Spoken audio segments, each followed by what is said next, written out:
When she got out, she made sure Vincent Villial would never terrorize anyone else ever again. We didn't save her, she saved herself. In the small town of Lugoff, South Carolina, 14-year-old Elizabeth Shoaf lives with her family. She's excited about starting high school and a boy she began dating. It's September 6, 2006, 4:30 p.m. Madeline Shoaf is at work, worried because her daughter Elizabeth didn't call her after school.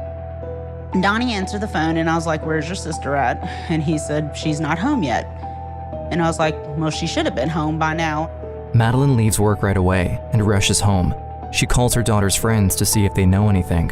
Her husband Don gets home too, and they search around the house for clues as to where Elizabeth might have gone. All her favorite clothes were there, her music, everything. Nothing missing out of the house. Yeah, nothing was missing. Night is falling. Madeline calls friends and family to come help search for Elizabeth, knocking on every door, fanning out across the neighborhood, but still, no trace of Elizabeth is found. I knew something had happened to her. So at that point, I called 911. It's 7:30. The police show up at the house. They begin their investigation. You know, anytime a young person is missing, a lot of times they just run away. You know, they just get mad about something. We both know that she's not going to run away. That's uncharacteristic of her. She was not that type of child. The police don't take any chances. They interrogate kids who were on the bus home from school. Everyone recalls seeing her get off, even walking with her up the road. She was really happy because her aunt was coming down. We've walked about halfway up the road and a friend of mine's brother comes with his car and picks us up. She didn't want to ride. At that point, nobody knows anything. She just disappeared. September 7th, a full-scale search is launched. Tracking dogs, air support, ATVs. Local TV stations pick up the story, broadcasting Elizabeth's picture. Elizabeth Shoaf walked off her school bus and vanished into thin air. She went to Lugoff Elgin High School Wednesday wearing the clothes you see here. I just want my baby home. Does anybody see her? Please. The sheriff has set up. Volunteers start pouring in to help with ground search and handing out flyers. Days pass, and no new leads have been found. You just get that policeman's feeling, that gut feeling that, you know, this really looks like it's going to turn out bad. September 13th. It's been 7 days since Elizabeth disappeared. The search is dying out. Less and less people show up to help out. Fewer helicopters in the sky. A friend of the family is holding a vigil for Elizabeth, and Madeline is getting ready to go there. As she checks her phone for any new messages, she sees a text message from an unknown number. The message will change the course of the entire investigation. Hey Mom, it's Lizzie. I'm in a hole in the ground near Charm Hill. It's near that dirt road where those big trucks go. Get the police. Though be careful. He has bombs hidden. This message gives hope to the mother, but she still doesn't know what happened to Elizabeth, or what she had to go through to send that message. September 6th, the day of the abduction, Elizabeth is walking home from the bus stop with her friends. Bus ride home was typical as any other day. I continued walking home by myself and got up into the driveway. I could see the house. I could hear my dogs barking at me. While she's walking down the driveway, she hears rustling leaves close by. A man walks up to her, wearing camouflage pants, a green shirt, and a hand-drawn badge that looked like the Herkshaw County Sheriff's.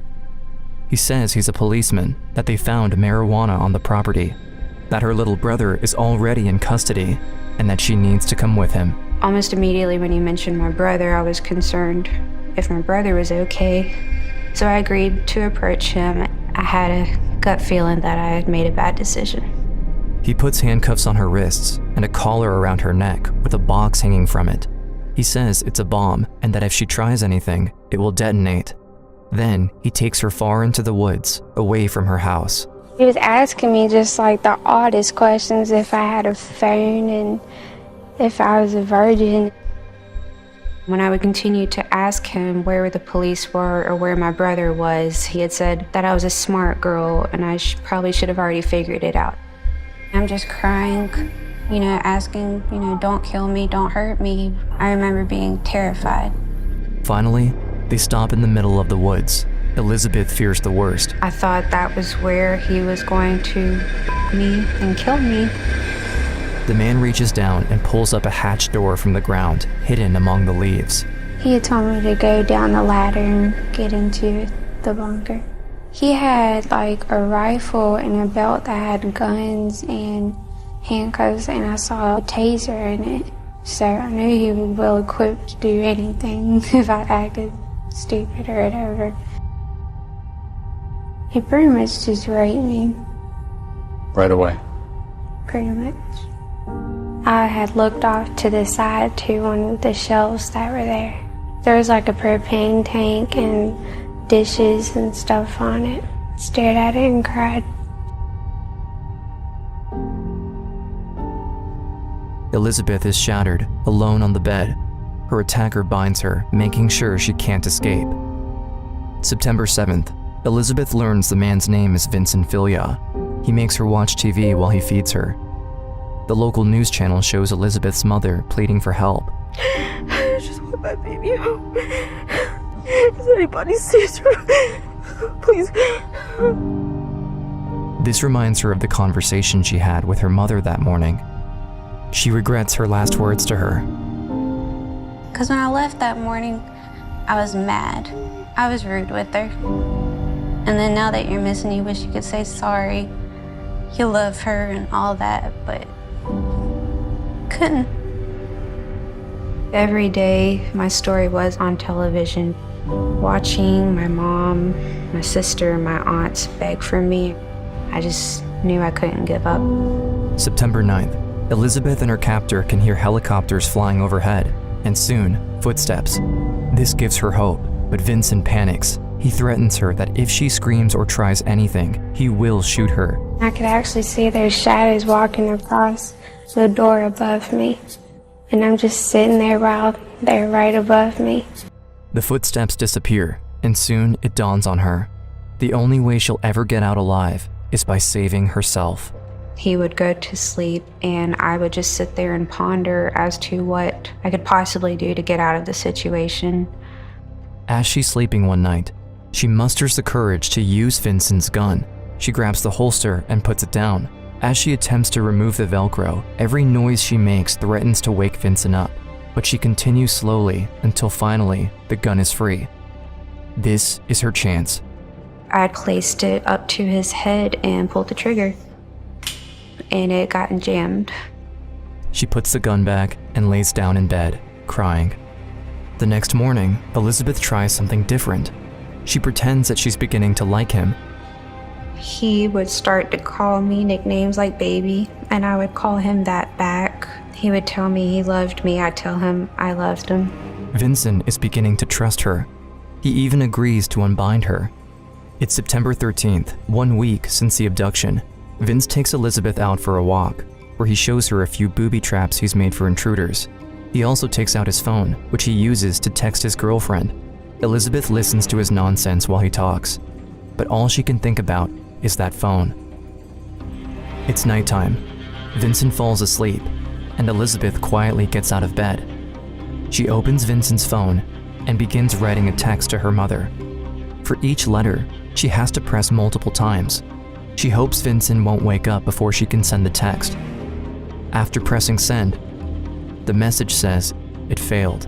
And I would go up to the door, and I would try to get signal right at the door. I pressed send. I was terrified that he might wake up and see me. If he did, I knew he would have killed me. And I would continually press send, and it just failed. Elizabeth tries again and again, even the following night, but her messages never go through. It's September 15th. For the first time in days, they can hear helicopters in the air. Vincent panics, wondering why the search has regained momentum, and so he turns on the news. They finally put out that my mom had got a text message from me.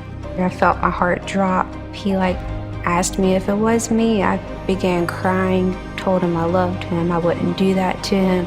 You could tell he was trying to gather his thoughts, figure out what he needed to do next to save himself. And then, Vincent actually asks her what she thinks he should do. He was just asking me if he should pack stuff up and go ahead and start leaving, or if he should stay and wait it off. And I just told him that he needed to pack his stuff and leave while he could, because if so, the police are going to get him. And I didn't want him in jail. And I acted like I wanted him to be safe.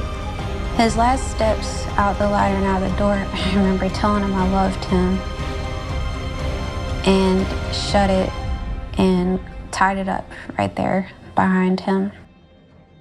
Elizabeth is finally alone. She's not sure if it's really happening. She doesn't risk leaving right away because he might be waiting outside. Instead, she waits until morning. September 16th, Elizabeth wakes up to find she's still alone. She doesn't waste another second and goes up the ladder.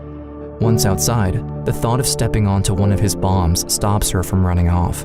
I just looked around like it was the first time I saw the outside in daytime, so it was just beautiful to see the trees and feel the fresh air again. But I couldn't hear anybody around me, so I decided to yell. Somebody finally yelled my name back. I instantly just fell to the ground and started crying. The captain ended up giving me a hug. I was in tears. I didn't know what to do. But he told me I was okay and, you know, I was safe now. I didn't have to worry about anything. One of our guys actually carried her up the hill to the command post where we had the ambulance standing by. When she got just about almost there, she said, "I'm all right." And she gets down and she's walking. And she's basically saying, "I'm walking out of here." About 7:30, I seen the white truck come up the road. I was like, oh my God. Captain Tom was very excited. He was just so ecstatic, you could tell he was crying. He told us the day I found her, and I was just like, oh my God. I was just so happy, I just could not quit crying. The best feeling ever to hug my parents again, to just feel my mom holding me, just to know that I was with her again and she didn't have to worry about me. In South Carolina, a 14-year-old girl is back home this evening after a horrific ordeal. Authorities say she was kidnapped by a man who sexually assaulted her and locked her inside an underground bunker. Elizabeth is safe, but Vincent Filyaw is still on the run. A few hours later, police get a tip from a woman saying she encountered Vincent as he tried to steal her car. I mean, a long knife hanging off his belt. Pretty much all I saw was his face. I recognized him from the internet. I was kind of cursing him out for doing this in front of my child, for putting my child through this. He's already hurt one little girl. He knew he wasn't getting my keys, and he said, okay, never mind, and he started running down the sidewalk. Police act quickly and locate him a few hours later. I think it took Vincent about a minute to deny everything, and that this was all made up, that the truth would come out in the end. Vincent agreed to an interview with Dateline's Keith Morrison hours before his trial. It's all gonna come out in court anyway. Elizabeth, she's, I don't know how to say it, she's pretty much a wild person. Are you saying that she was a willing participant the whole time? Yeah. Elizabeth has barely time to recover from the traumatic 10 days she spent in the bunker with Vincent Filyaw that she already has to face him in court. But like she said, I wanted to go. It was weird to look at Vincent because I kind of felt happy just because I knew that he was locked up and I'm sitting there in the courtroom while he's in jail. All she asked, Your Honor, is sentence him so that this can never happen to anyone else. I can think of no crimes, short of murder, more repulsive than these 17 different indictments and charges that have been brought against you. All sentences to run consecutive. Good luck to you, sir. Vincent Filyaw was sentenced to 421 years in prison without the possibility of parole. I remember Elizabeth saying, I beat him. And I'm like, yes, you did. You did beat him. I think of it because I don't want to forget it because that's something I accomplished that a lot of people might not have. It makes me feel good to know that I got to get through something like that. How do you go through hell like that for 10 days and just come out on the other side as strong as she did? There's no playbook to tell her what she should have done down there. There may be one now because she made all the right moves. I don't think you could ever really move past something like that happening to you. It's always going to be there, but as the years go on, things do get easier. Today, she's a loving mother, grateful for a new, beautiful life. Really just trying to live life to the fullest. Now that I have a child, I'm of course wanting to give him his best life possible as well. Elizabeth understands that the healing journey will take time, but she also sees the extent of her own strength. Elizabeth Shoaf looked terror in the face and saved herself.